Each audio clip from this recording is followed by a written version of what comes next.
Đòn kia là rất được khó, rồi lâu dài về đâu.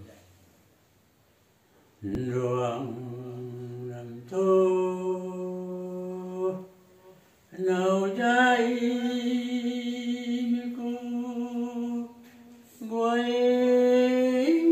bên thỉnh măng ca cô ai bên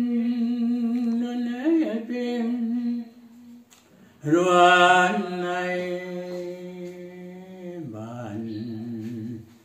tiếng xin dây lan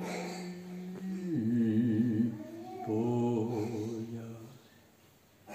hệ ai gan mai có lẽ thái ngồi đầy quan bang để xin là một loài đầu loài dám cân khâu tuổi nhà bố mẹ các bà bố chú ruộng làm để chú đã hàng nấu dài theo mình dài nấu dài nữa mà cái này mà cho nó buồn bỏ chạy đến tại nó ra vô ra quậy tôi chỉ cái này thì buồn thì đi bằng chứ mình tôi gan bộ thì chính bằng cỏ phát của con thầy tôi nào bây giờ chính bằng của thầy mà không bây giờ phải là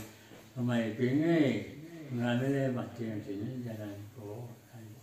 gia đình thằng lắm mà gia đình mà không được cái nào này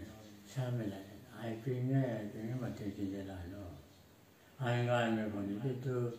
vui thì phố là bèo thì xin mua rồi này anh thấy chẳng phải nó gì sao có mày là bằng phần này